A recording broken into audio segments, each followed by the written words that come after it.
Hello, everybody, and welcome to another episode of A Father's Note. We're so happy that you took the time out to spend the time with us. Of course, this is a platform where we believe in promoting fathers or fatherhood through building men, and this is what we're all about. We're just going to, our topic tonight, we're going to be talking about the attributes of a functioning husband, and we want to point out that one of the things that we should really take and consider that this is how I look at it. No man is perfect. You know, there's no such thing as having a perfect husband.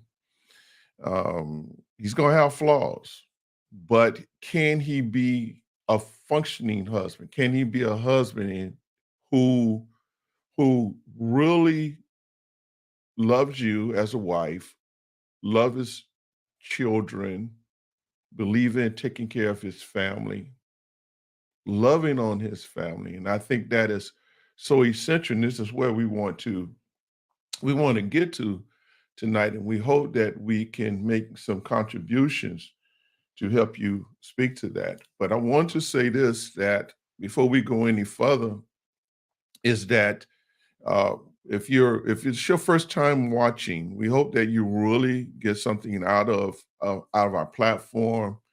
And if you're watching on YouTube or either you may be watching through Facebook, how about like and go ahead and comment?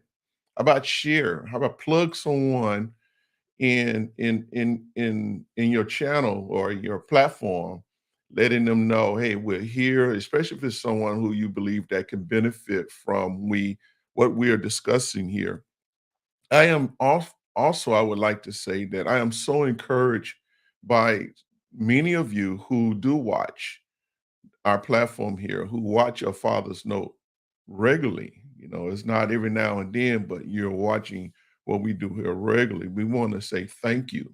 We appreciate your support. It is definitely encouraging when you share with me the platform, the testaments of how this platform is really benefiting you or how you're benefiting from this platform. I've always get someone coming up to me and saying to me, "Hey, listen, I've been checking you out, and I like what you're doing. I love what you're saying, and you've really been very helpful and encouraging." And that's what we're all about. We're about definitely building up men. Our men need to be built up. There's no question about it. And as we already know, that society in itself has already painted this false picture, this false narrative about manhood, about fatherhood, about being a husband. But we're here to combat against that, to no, because this is how I got started doing this. Is because during 2020, and I'm gonna call some names here. I'm gonna to be truthful because this what really got me. The Black Lives Matter movement really struck a nerve in me because for the very simple reason, even on this platform, it had whereas that its mission, one of its missions was to undo the nuclear family. A lot of the things that they were promoting against men. They were talking about, men or manhood being toxic. Men were toxic. Fathers were toxic. And I'm like, no, not because the way you're doing is that you're throwing me in there. You're blanketing me into this conversation about, because if you're gonna say men are toxic, because you're saying I'm a toxic man, and I know I'm not. I may have been at one time, but I certainly thank God for His grace that has definitely pierced my heart and purified my heart and gave me a pure heart, and I'm grateful for that. But that was the reason behind a father's note was to push back against this.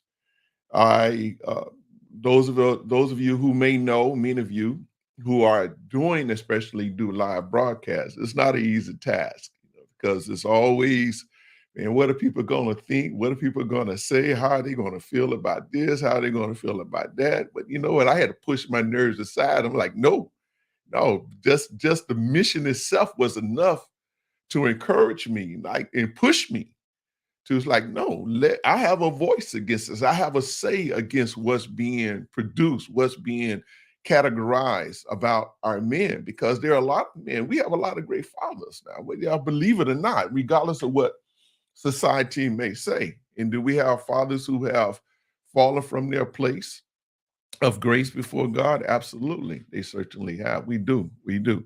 And that's one of the tasks in which that we are striving to do through this broadcast, is to reach those fathers who may have fallen from God's grace, who may be struggling, don't have a clear understanding of what their responsibility is, and no matter what, no, you have a voice, bro, and I speak to you directly to you right now, sir. No matter where you're at, no matter what is going on in your home, no matter what place you may have found yourself right now, I want you to know, hey, listen, you can overcome it. You can do it. You may be looking for work, out of work, like, you just keep holding on and just keep on pressing, keep on believing. And I think this is where it's essential, even if you, and I want to encourage you, wives, hey, encourage your husband. Mothers, encourage your son who is a husband.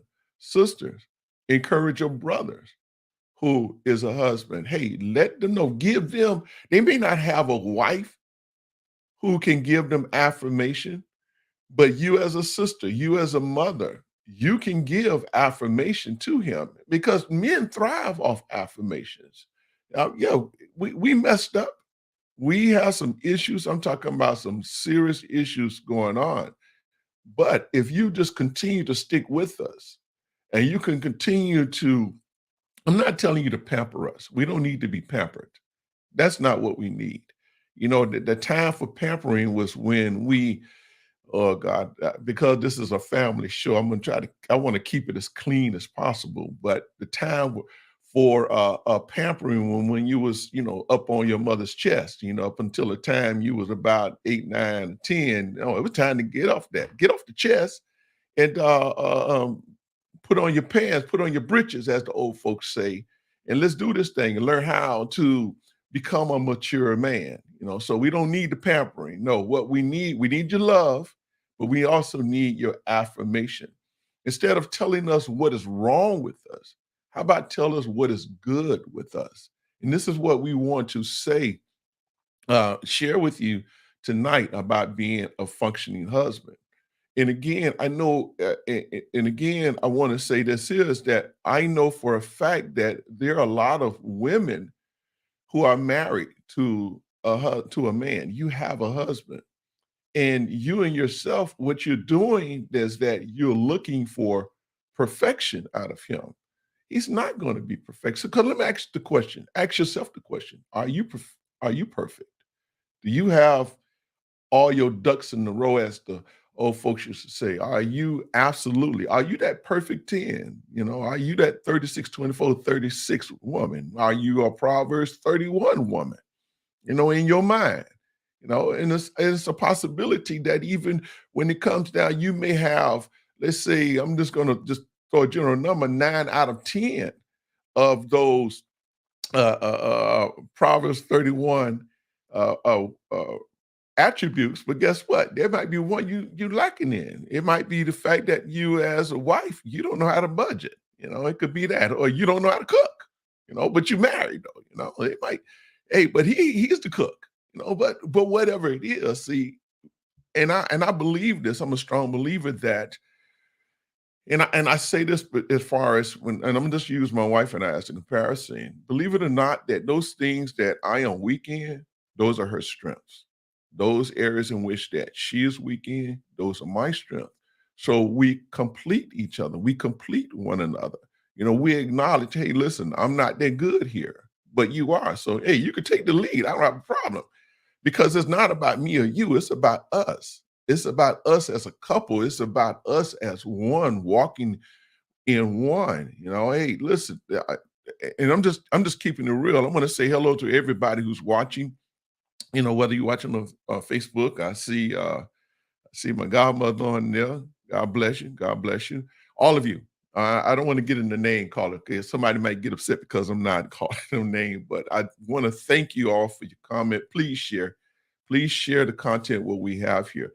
But let's get into talking about the attributes of a functioning husband. You know, as I thought about someone had uh, dear sister of ours had saw me and said that, "Hey, listen, I was watching your video about a dysfunctional husband," and I sent it to my husband. He asked the question, "Am I dysfunctional?" And I'm like, "No, you trying to get me in trouble here or something? No, don't get. Don't do it. I just call it.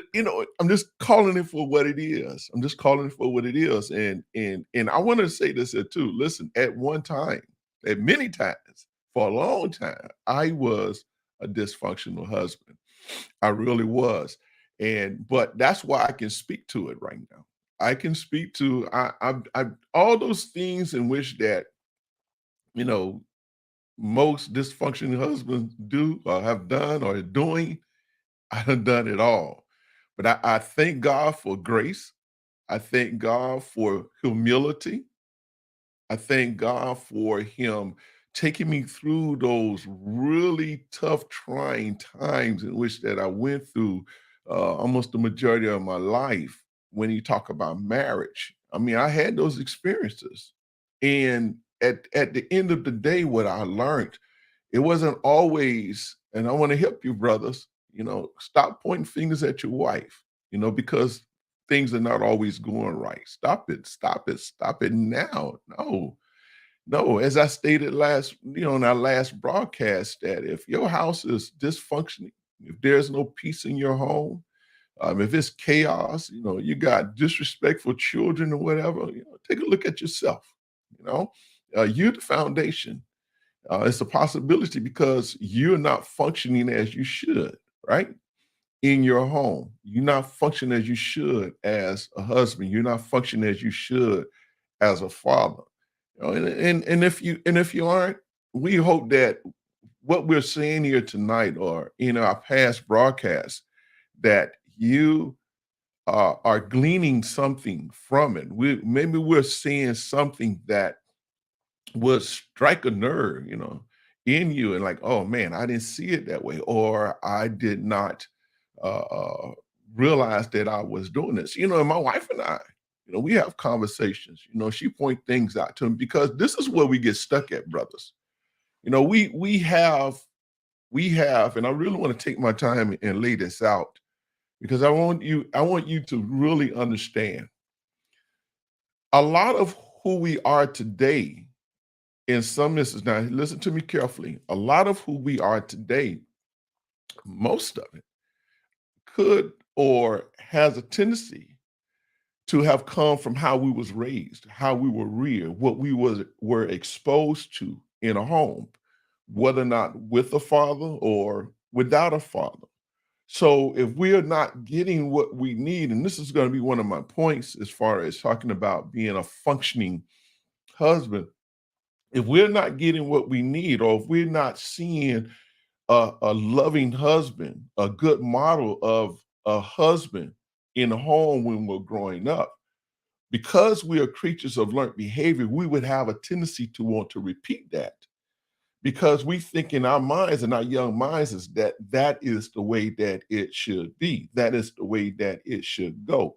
So if you as a child, as a young child, male child, a young adult male child, whether or not from the age of 5 until 15 or 20 years old, but if you as long as you're in your home, in your parents' home, and you never see your father be affectionate with your mother, if you never see your father loving on her or giving her accolades, if you never see your father bring your mother flowers, if you never see your father give your mother a card, if you never see your father hugging your mother in the home, it's okay now, or kissing, or they're just saying, just giving her praise, opening the door for her. If you never see that, then you're not going to do it. You're not going to repeat that. You're not going to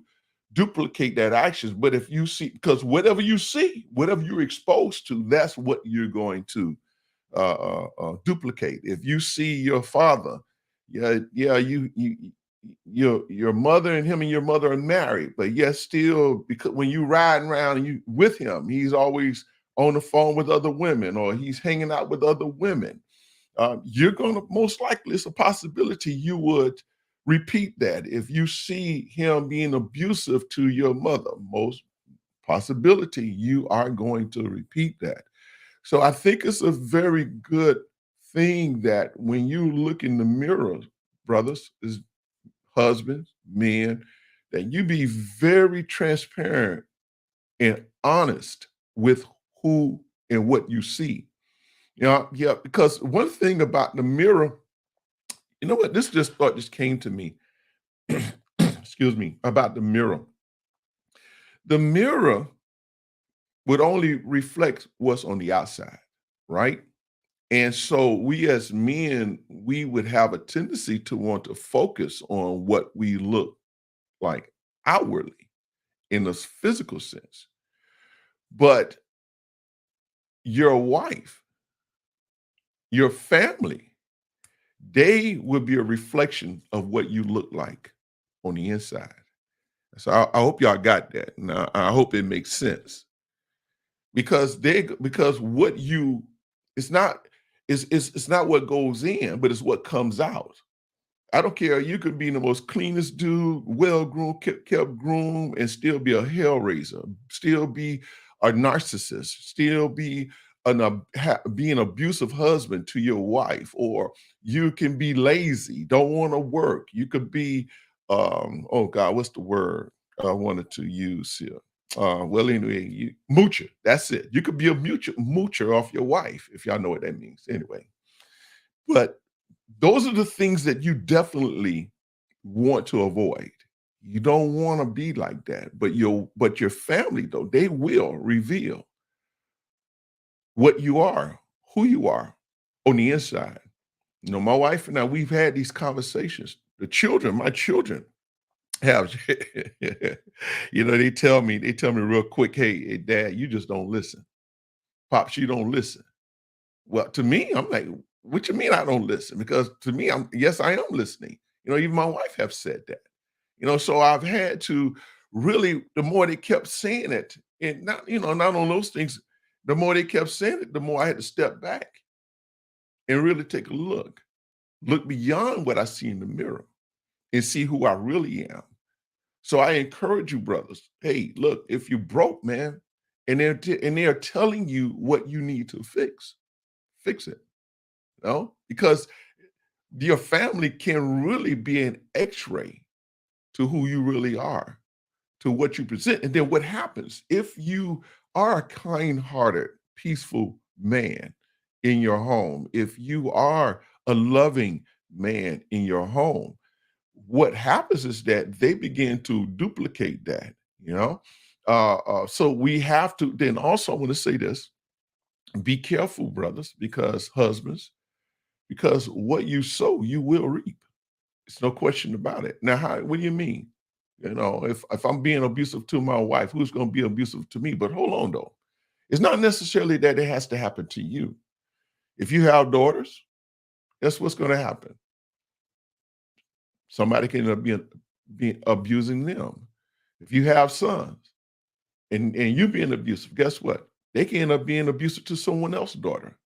And which brings me to say this: why would you want to be abusive to someone else's daughter anyway, when you wouldn't want no one to be abusive to you? So yeah, but let's think about it. But let's get into this. Okay. So what are the attributes of a functioning husband? I think that this is the number one thing. The number one thing. Now, do I expect every husband, and you might be a great husband, to really have this in their life? It's a possibility that they don't. But I can tell you, if they are a great husband, they can be even, as I like to say, a better than great husband, and that is he must love God. You have to love God. You have to love God. That's the first thing. If you really want to be an effective husband, you will love God. When we look at Ephesians 5:1, it says that follow God's example as dearly loved children. So, in actuality, the best way for a husband to be successful in a marriage, okay, he must first of all be a faithful follower of God. So then, once he is a faithful follower of God, then what he would do is that he would reciprocate that to his family. Okay, he would live out the destiny that God has set for him, and that's so very important. We got a comment here. We wrote. Let me see. Put this up here. It says that, "Amen. I know from where you have come and how you allow God to take control and direct you to become the man you came. You didn't allow God to lead and guide you to the wonderful wife you needed to share your calling from God.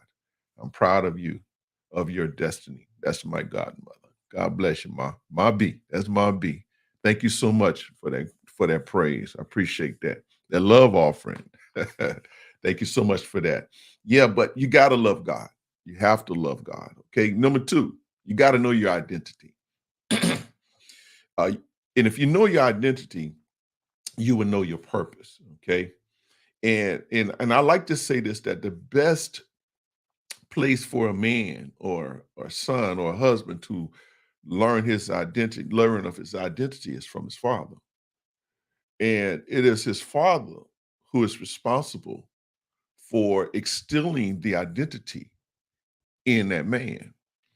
Because one day he will want to grow up, or in his son, shall I say, because one day he will want to grow up and become a husband. At least he should. Let me hit a pause button right there. And I'm going to be candid, straightforward, and direct with this. Ladies, stop giving up your life giver to men who do not want to marry you. Men you're not married to. Because he don't value you. I wish I had my mic dropped down. If he's not willing to marry you, that's because he doesn't value you. You're just another score. I don't care how long you've been dating. And let's be realistic. You should not be engaging in sex unmarried, but I know many of you do. You're in relationships right now, and you do, but you shouldn't. I really, I had a moment of epitome that I'm like, wow, here it is, a woman, a woman's body, that which God has given her, that part of her body that gives life, that receives a seed and gives life to a human being, that a woman just can share it without any thought of consequences behind it.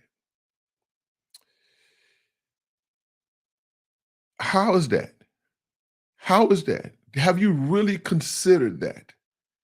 Man, God has created me in a way in which that my body has the ability to give life, to bring life into this earth. And I just want to share it with every, and I'm not trying to stay with this phrase, but let me just give it real. Every Tom, Dick, and Harry that comes along, and just allow it to be abused because they don't value. And let me go ahead and say this: if they don't value you, it's because you don't value yourself. And you really, and I hope that what I'm saying is really opening up your eyes. No, he can holler about he loves you all he wants, but if he's not willing to take a covenant to go in a covenant with you, then no, sweetie, keep your peach in the sack. Keep it locked up. Do not give it away. Stop giving up your cookie to men for pleasure. That's it. Absolutely. Absolutely. Wow, ladies, stop giving up your life giver if he doesn't want to marry you. It's so true. You should. Don't do it. Don't do it. Listen, think about it now. Again, your body gives life. That I'm trying to find a way in how to say this here and be very tactful with it. You know, that open door that man uses to enter into you is so valuable. It's so valuable.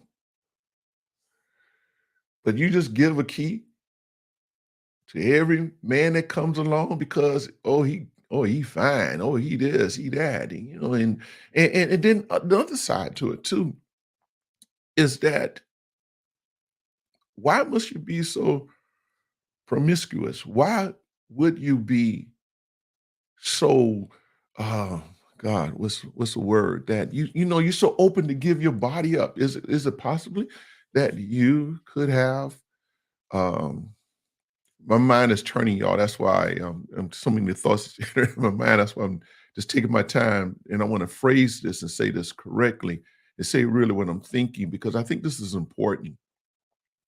Is that really why? Is it because of generational curse, possibly?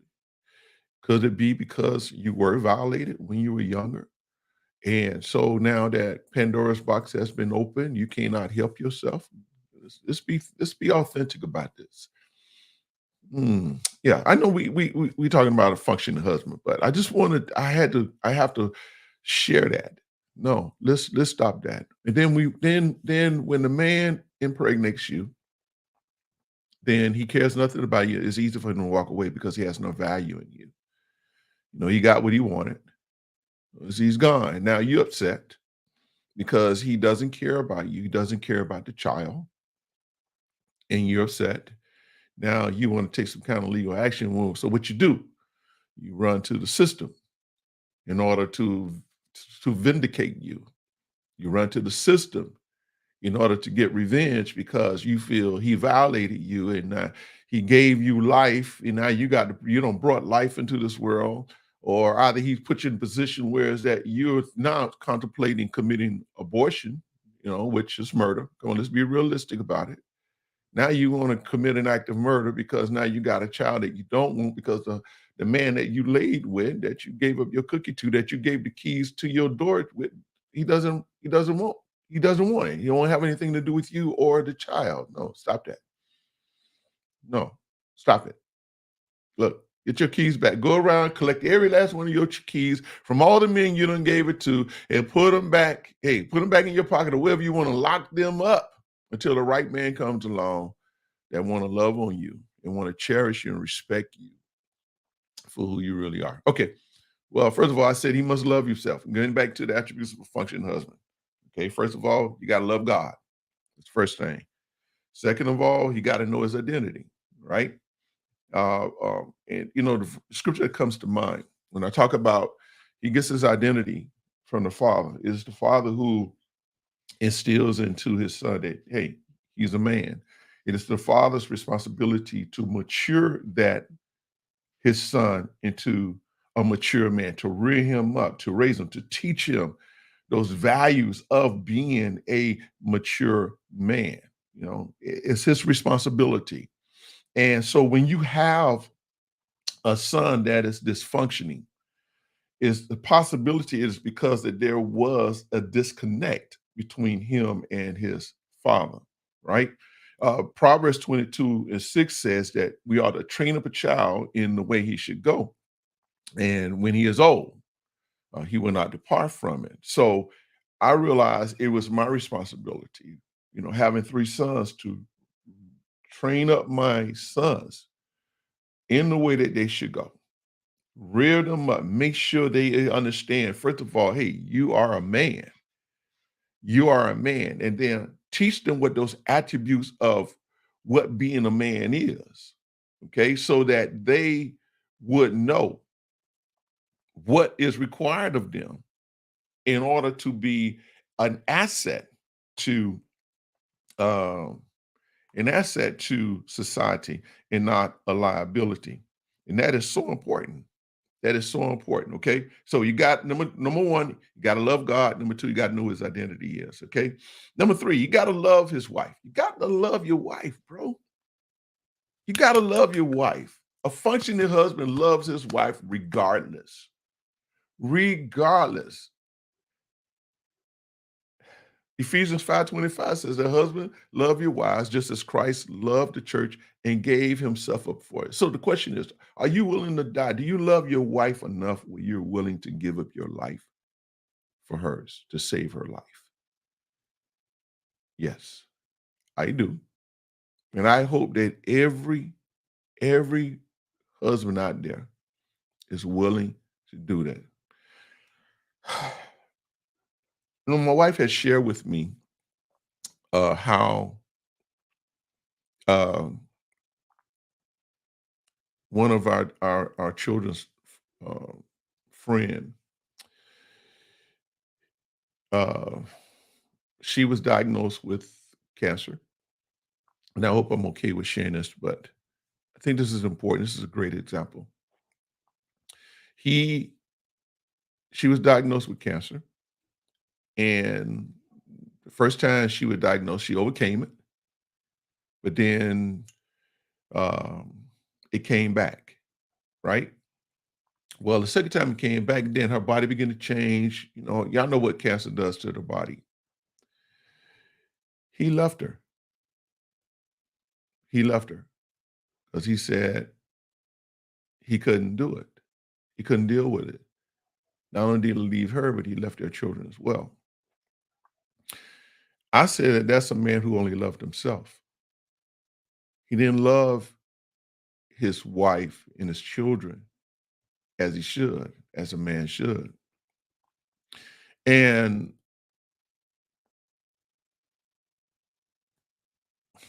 it's sad, but it's true. We cannot, as a man, as a husband, we cannot think more of ourselves than we think of our wife, than we think of our children. We are the foundation. And I said that before, and I'm saying it again. We are the foundation of the family. And we have to be willing to do those impossible things. Let me turn this around. And I would say this here. What if it was you that was faced with that type of terminal illness? Would you have wanted your wife to abandon you? And I think that's all I need to say on that. And I'm absolutely certain that the answer is no, you would not have. You would wanted her to stay right there with you. My wife, God bless her, she has passed through some things in her physically, but it's my responsibility as her husband to see her through, to encourage her, to help her, to be there for her. I can't abandon her because guess what? It can happen to me. I wouldn't want her to abandon me. So why would I do her? So that's where mutual love comes in. I love my wife in spite of, regardless. I have to. I have to. Just as God has sacrificed his life for me, then I must sacrifice my life for my husband, no matter how uncomfortable it may seem, no matter how uncomfortable it may look like. No, I say here on this live broadcast, baby, I got you through thick and through the thin. Yep, as the old as the vow says, until death do us part. That's what life is about. Okay, let me move on real quickly. He's not abusive. Ephesians 5:28. In the same way, husbands ought to love their wives as their own bodies. Okay. He who loves his wife loves himself. A man who shows love for his wife also clearly loves himself. For no man ever yet hate his own flesh, but nourish and cherish it, even as the Lord of the church. So if you're going to be abusive to your wife, now I'm talking now, there's several types of abuse. We have physical abuse, we have mental abuse, we have verbal abuse. No, uh, no, do it to yourself. Can you see yourself laying hands on yourself? That's crazy. I don't think so. I don't think so. And then I said this before, and I'm going back to it again. Why would you want to put your hands on another man's daughter when you wouldn't want a man to put his hands on your daughter? You will reap what you sow. No, no, no, no, no, no, no, no. I wouldn't want no one to abuse my mother. I wouldn't want a man to abuse my sisters. I would not want a man to abuse or be abusive to my daughters. So why would I do it? And I encourage you. So that's one of the attributes of a functioning husband. He's not abusive, right? Okay. 5, he respects his wife. Now let's talk about that. Respect. Okay. He respects his wife. One it's simple. Ephesians 5:21. Submitting to one another out of the reverence for Christ. I respect my wife for the very simple reason I realize that I am not in this marriage by myself. It does not have to be my way or the highway. No, it's what works best for both of us. Yes, we talk, we have conversations, we discuss things. If there's any conflict, if there's any differences, whatever, yeah, I have to respect that. Have I got off crazy sometimes? Yes, I have. Yes, I have. Man, I crossed the line a couple of times, and she checked me too. She let me know, no, no, no, no, we ain't going there. But we have to consider ourselves. So yeah, if I want respect from my wife, then I must value her enough to give her respect. Respect her for the woman that she is. Respect a functioning husband respects his wife for the woman that she is. And let me say this. One thing about a man who respects his wife, yeah, I want y'all to catch this. A man who loves his wife, a man who cherishes his wife. I know this might trip some of y'all up when I say this, but a man who have those attributes, he does not see any flaws in his wife. I'm gonna say that again. A man who loves his wife, who cherishes his wife, who respects his wife, he does not see any flaws in his wife. Let me let that settle a little bit. Yeah, y'all can put that in the chat. How about put that in the chat? A man who loves his wife, a man who respects his wife, a man who cherishes his wife. Y'all don't have to say all of it. Just put it. He does not see any flaws in his wife. Yep. Okay. Let's move on with that. Yes. Yeah, we do have each other's back, babe. Yeah. All right. If we're doing all right, but hey, let us know in the chat if we're doing all right. If you're getting something out of this, let us know in the chat, in the comments. Let us know in the comments if you're getting something out of this. Okay, number 6. Okay. He has patience with his wife. He has patience. Oh, I want it done this way and do it right now. But no, but a functional husband, he's patient. He realizes that, hey, she may not have it or understand that it needs to be done this way. Ephesians 4:2 says that be completely humble and gentle, be patient, bearing with one another in love. So we have to have patience with each other. But it starts with you, brothers. Excuse me. It starts with you. If you have patience with your wife, guess what? She will have patience with you. Okay. Um, number 7, number next, whatever it is. Okay. He's peaceful. He lives peacefully with his wife. He's at peace. He's always striving for peace. This is, I used to tell my children, my family, when they were all in the home, I'm saying, like, no, you know what? I'm the one that's responsible for the peace in this home. So if I'm going to come in the house being a hell raiser, then I might as well expect that's like giving license for everybody else in the house to be hell raisers. And it's not going to go that route. It's not going to go down like that. No. Proverbs 15:1 says that a gentle answer turns away wrath, but a harsh word stirs up anger. Sometimes that my wife might say something to me, right?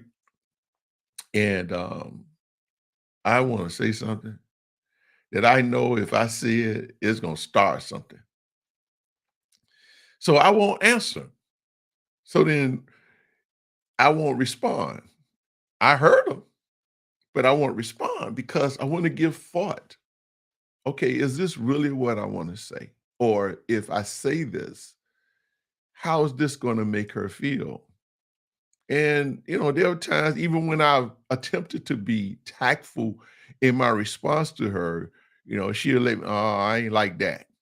So again, I have to go back to the drawing board.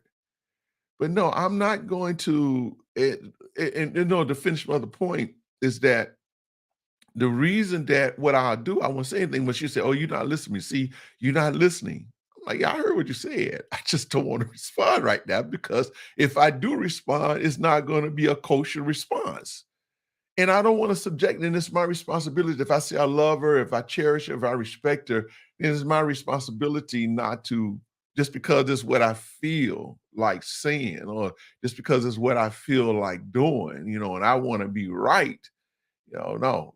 This, I'm like, no, I keep that to myself, then I rethink that, or I'll wait till the cool of the evening in order to respond to whatever it is whatever it is. Okay, so let me right here. What I want to do, I learned this from my dear brother Bishop Raymond Williams. I told you I shared him last week. Listen, you guys have to go check him out. Inspiring Transformation. Okay, go check out. He comes on Facebook. He has a Facebook live broadcast every weekday, Monday through Friday at 5:45. I know some of y'all might not feel like getting up that time in the morning, but maybe you need to. But anyway, if you don't catch him when he's doing the broadcast, at least you can always go back and do a review, rewind, or however it is, a replay. That's the word. Do a replay with him. But he has some great content on now, especially last week. We're talking about marriage like a boss, right? So, but here I want to play a commercial for you. All right, and I hope you enjoy it. I'm Lionel Nelson, and I'm thrilled to share with you the story behind my book, Learning the Man Within. I wrote Learning the Man Within as a tribute to my journey as a man, resulted by my unwise decisions against my father's wisdom. Yes, I made growing up difficult because of my do-it-my-way attitude. However, I never forget the final moments of my father's life that I spent with him. During those moments, it became clear to me that all my father ever wanted for me as his son was to be a better man than him. And becoming that better man required me to learn who I was as a man through him. Music and writing has always been my refuge, my way of expressing myself and my emotions and connecting with the world around me. So writing this book allowed me to express myself as a man, and more importantly, as a son. Through challenges and setbacks, I learned the importance of the role of a father, how my father's teaching to be consistent and perseverance, coupled with the power of faith, were essential to me and every son like me in learning the man within. It's more than just a book of stories. It is a testament to the strength of the human spirit, coupled with the enduring power of love from a father. I invite you to join me on this journey of self-discovery and inspiration. Get your copy of Learning the Man Within today. Thank you. So, yes. Hope y'all enjoyed that. I wrote a book, as I have already stated. Now, most of you already know about my life journeys and my experience as a man, and learning a man within. I got plenty of stories in there.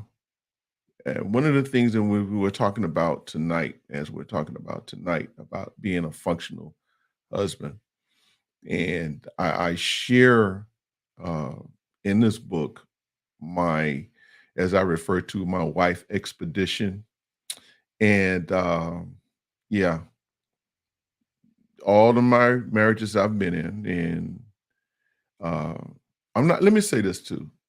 I'm not happy about it. I'm not bragging about it. I wish to God that I could have said that I was married to one woman for 40 years or 50 years or however long it is, but that's not my story. That's not my testament. But yet, I thank God for him bringing me through those experiences. And in going through those experiences, what it has done is that it has allowed me to be able to share with other men who are husbands, shall I say, who are struggling or don't quite understand what it takes or what's required of them to be a functioning husband. And I don't believe that your wife expects you to be perfect, though you may expect her to be perfect. I don't believe that your wife expects you to be perfect. I believe that she expects you to be the best man that you can for her. And I believe this, that what you sow, you reap. In essence, what you give, she will reciprocate it back to you. So if you have a hellish wife, it's a possibility you are a hellish husband. If you have a non-affectionate wife, it's a possibility that you are a non-affectionate husband. But one of the key things in all of this, though, is that we need to be very committed to our vows. Don't get married if you are not willing to commit wholeheartedly and 100% to it. Don't get married.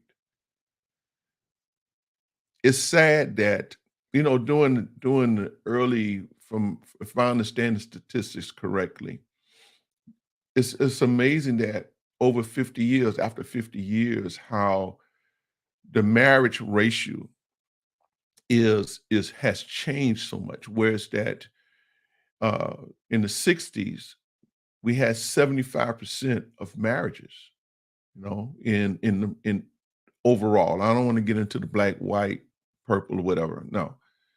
But now today, divorce rate is higher than marriages. Divorce rate is up to 75%. And it's even sadder, even more sad that it's happening more in the church. Those of us who are supposed to be living this Christianity thing, it's no, we need to change that. So let's be good stewards. Let's learn how to be great stewards of our marriage. Let's learn how to be great stewards of our husbandry. Okay. Because get this book. I encourage you to get this book. All right. Let me just put up the website here. If you want to purchase this book, you can go to our website, uh, fathersnote.com, and you can purchase it there. Okay. So anyway, let me wrap this up real quick here. All right. So we hope that you enjoyed that, and just help us to promote this, because and there were some other things in the book that too that I learned. And let me say this here: search your heart, man. Search your heart. No, you may not be perfect. Yes, you may have some flaws, but there's one particular thing that I want to encourage every man out there that he must do. Okay. Um, if you have unforgiveness in your heart, let it go. Having unforgiveness in your heart is a dream killer, is a vision destroyer. Yes, God's grace would allow you to continue to function, but unforgiveness would have you on a roller coaster. And I'm saying this from experience because as long as I held on to unforgiveness in my heart, though I may prosper, but that moment of prosper was only temporal. It was only temporary. It wasn't. It did not have a long lasting effect. It was only for a moment. It was a glimpse of man success. But when I overcame forgiveness, when I turned that spirit loose, my life changed abundantly. Then the blessings they were no longer temporal, they were consistent. And I just kept going up and up and up and up. And where I saw so many of my friends and close family, members, they were prospering left and right. And I'm like, man, God, why I can't get a break? Why I can't get a breakthrough? In the long run, it all ended up being for the very simple reason because I was carrying something in my heart that was not fruitful to my well-being. It was not fruitful to myself, first of all, as a man, and then it spilled over to my role as a father and my role as a husband. So I had to so if you're struggling with something, do a soul search, evaluate yourself, okay? I'm not talking about even if you are a functioning husband, but there's still a struggle in your life. Man, don't be afraid to admit it. Don't be afraid to acknowledge it, to identify and admit it. And I'm here to tell you that once you do that, once you come clean with yourself, okay, you're going to see a difference in your life, right? You will see a difference in life. Okay, so let me see if I can wrap this up real quick here. Okay, number 8. Okay, so far, just to do a real quick recap. Okay, you got to love God. A functioning husband loves God. He knows his identity. He loves his wife. 4, he's not abusive to his wife. 5, he respects his wife. 6, he's patient with his wife. And 7, he strives to live peacefully with his wife. Okay. So now, number 8, a functioning husband, he always considers his ways. Okay. If I act this way, if I do this, if I say that, what's going to be the outcome? If I do this, is it beneficial not only to myself but to my wife and to my home, to my family? So you always want to consider your ways. Are you acting in a way that is fruitful to everybody around you?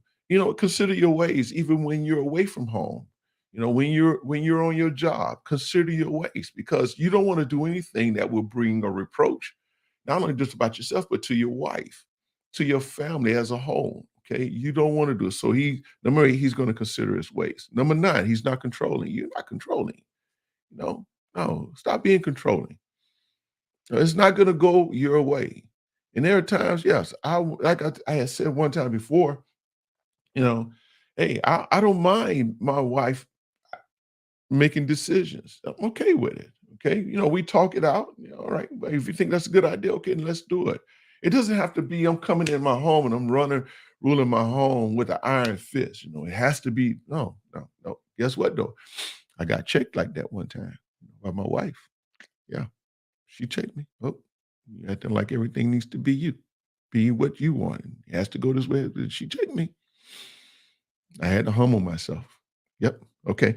Number 9, he's not controlling. Number 10, he's encouraging. Be an encouragement.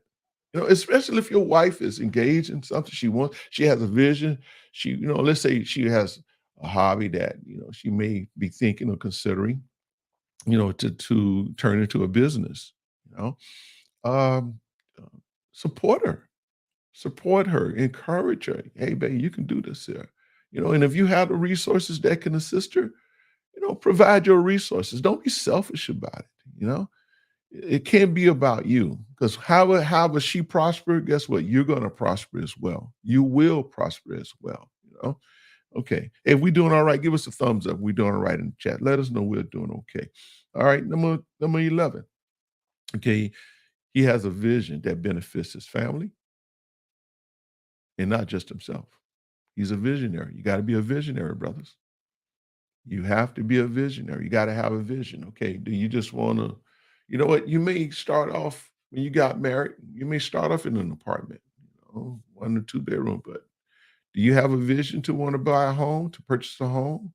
You should, because that's one of the things that was definitely uh, important to me.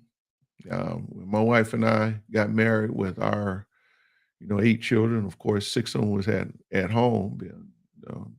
We was in a 2-bedroom townhouse. And after we got married, shortly after that, I said, you know what? No, it's my responsibility as a man, as a husband, as a father, to put my family in a home. And the Lord blessed me. And that was my goal. That was my vision, to put my family in a home. And God blessed me and gave me the ability to do that. And He blessed us, with a 4-bedroom home. Everybody had enough room, to stretch their legs out. So I'm grateful for that. Okay. Um, 12, he protects his wife and his family. He's a protector. A functional husband is protected. Man, he's going to go out his way. He's not going to let his wife be abused. He's not going to let anyone abuse his wife or abuse his family. He's going to do those things that are necessary to protect his family, his wife. You know what? Let me tell you something, y'all. And let me serve notice, man. You can't talk to my wife any kind of way. Oh, you will get checked. Oh, no, no, no, no, no, no, no. No, no. You're not going to abuse my wife, take advantage of my wife. I will not allow you to do it. Not in my presence. And the best thing for her to do is don't even tell me if you do, because I'm going to let you know I'm coming after you. And that's how a functioning husband is that way. He's not going to let any man, any woman, anybody, anything, and anyone abuse his wife. Nope, he's not going to do it. Let me wrap this up real quick, okay? I said, okay, right. He's not going to let him abuse, so therefore he's a protector, okay? Number 13, he's compassionate. He has to be compassionate, all right? Considering his wife, not just himself. Next 14, he's affectionate. My wife had told me one time that she didn't feel that I was affectionate, when we first got married. So I told her, I said this to her. I said, well, excuse me. I say the possibility of that's because I never saw it. I was never exposed to it. There were some things that I did not experience growing up in our home. Like simply saying I love you.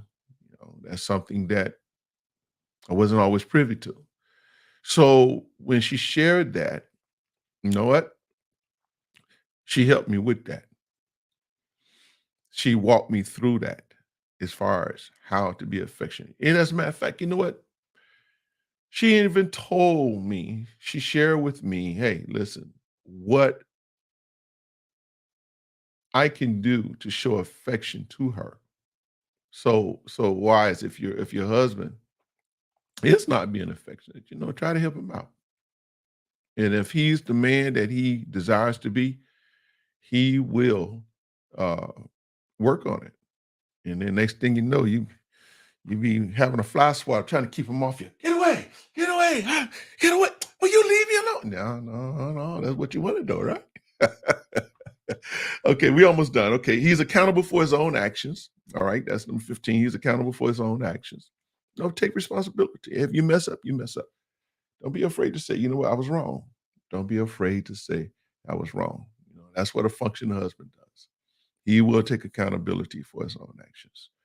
And number 16, I'm not going to go into this a lot, but he's not a narcissist. It's not about his way or the highway. He's not about, it's all about him and you servient to him. No, it's not that. He's a man that he respects his wife in all capacity. Okay. So I hope we said something that you like and that you can glean something from. But that's all we have for you on this broadcast. And hey, we done well. Hey, give us a thumbs up. Share this with someone who you know that can benefit from it. Or and I hope check this out. You might be considering marriage right now, ladies. You might be considering marriage. You might be looking for, or well, that might not be the right way to phrase it. But you might be looking for a husband or got your eyes open for a Prince Charming to come along, you know. But that's not the case. But maybe some of these attributes here will help you in identifying what to look for, you know. Um, yeah, yeah. So hey, much love to all of you. Can I share? I want to share my commercial one more time, and then we're gonna she said, "I'm thinking about it." No, you don't. All right. Well, let me play this one more time for y'all. Then we're gonna be out of here. Okay. All right. Oh, wrong. I gotta back it up. Okay. Here we go. Here we go.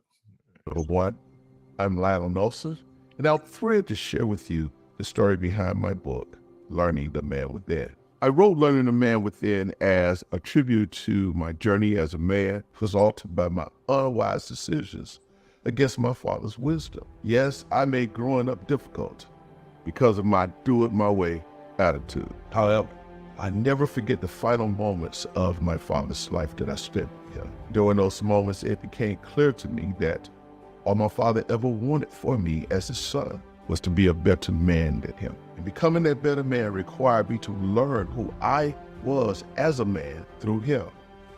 Music and writing has always been my refuge, my way of expressing myself and my emotions and connecting with the world around me. So writing this book allowed me to express myself as a man, and more importantly, as a son. Through challenges and setbacks, I learned the importance of the role of a father, how my father's teaching to be consistent and perseverance, coupled with the power of faith, were essential to me and every son like me in learning the man within. It's more than just a book of stories. It is a testament to the strength of the human spirit, coupled with the enduring power of love from a father.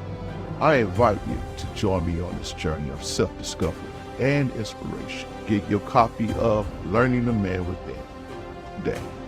Thank you.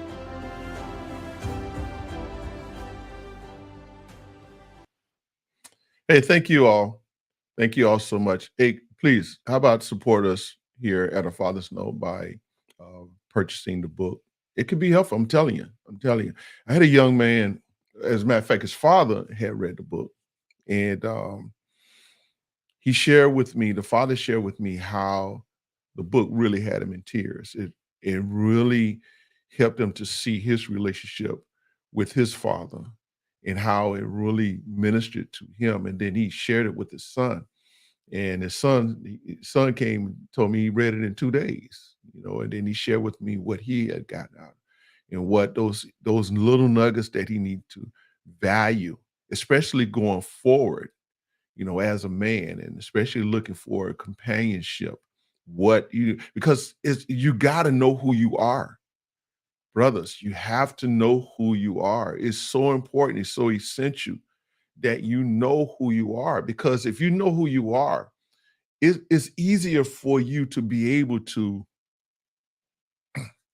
address the things that you need to address, fix and tweak those areas within yourself, or you realize, you know what, hey man, I'm not all the way there. I'm not 100% in this area, you know. So I need help here, you know. It's not just so much yeah. And if you guess what, if you help yourself, you might be. And that's what I love about my wife. My wife really helped me. I call her the kingmaker, really. But my wife had really helped me really come to full flourishing of who I am. Now, I always loved God, always had God in my life. But again, like I pointed out before, and I don't want to bore you with this. Number one, I had to forgive. I had to really pray for a spirit of forgiveness.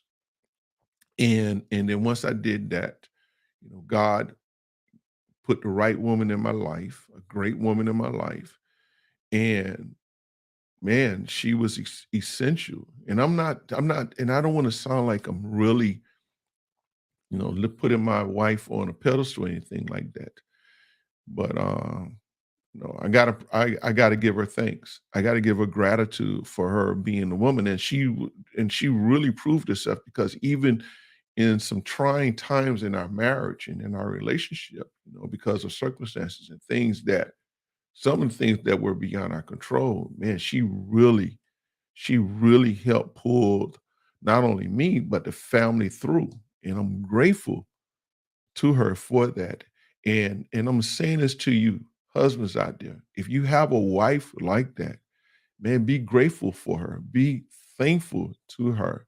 Especially if she has buried your children and she's doing all that she know how. No, she's not going to dot every I and cross every T like you. She's not going to do it. So stop expecting that out of her. But love on her for who she is. Because I'm telling you, I can guarantee you, if you were to really take a good, hard, close, hard look, and really step back and have an evaluation of it, hey, your weaknesses are her strengths. And I said this before, and your strengths are her weaknesses. And so you come together and to make one another one. She compliments you, and you must compliment her. But it can't be your way only. And that's it. And you expect to have a perfect marriage, a perfect relationship. And I guarantee every functioning husband who is watching this broadcast, they knows that and they agree with me on that. So hey, listen, we want to thank you again and appreciate all of you who are supporting the channel. We ask you to continue to support the channel and you support the channel by going to afathersnote.com and you can purchase a book there. We also have some t-shirts there as well. If you want interested in a t-shirt that says, I don't have one on tonight, but it says that our fathers are essential, not toxic, but essential. You can buy that for as it could be a birthday gift or, Father's Day is coming up. You may, hey, you know what? That's a nice package deal. The book and a t-shirt. Uh-huh. Okay. Hey, just think about it. Okay. Hey, but we're going to get out of here. Thank you all. We'll see you next week, hopefully. All right. God bless.